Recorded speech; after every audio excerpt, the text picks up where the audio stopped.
Hello everyone, welcome to another video. In this video, I will show you how to get your Amazon account off hold. Now, this is something that happens a lot recently to a lot of people. Well, there are a lot of things or a few things that you can do when you have account on hold. So basically, as you can see, here is a part of regain access to an account on hold. You can check your email or text messages for account on hold notification from Amazon, and you can sign in to your Amazon account and then complete the form and include necessary attachments.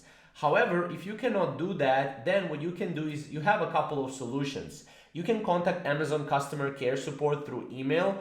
If your Amazon account is temporarily on hold because of an error, then you can go here and you can contact them via their customer care support. All you can do is you can basically go and just type in Amazon customer care support on Google.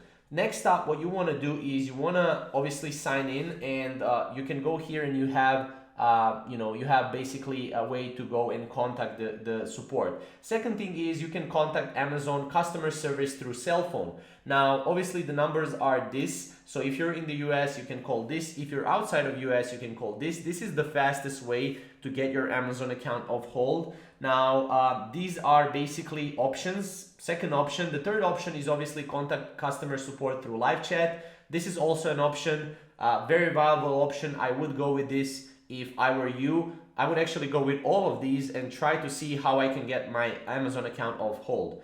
Now, next up, obviously, what you can also do is you can upload documents to Amazon directly.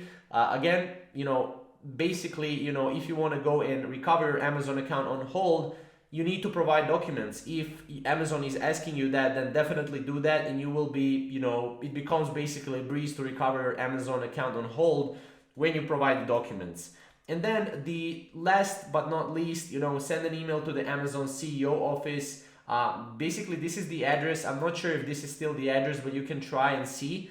But yeah, these are basically a couple of ways how you can get your Amazon account off hold and how to regain access of your Amazon account. If you have any questions or comments, comment down below and we will see you in the next video.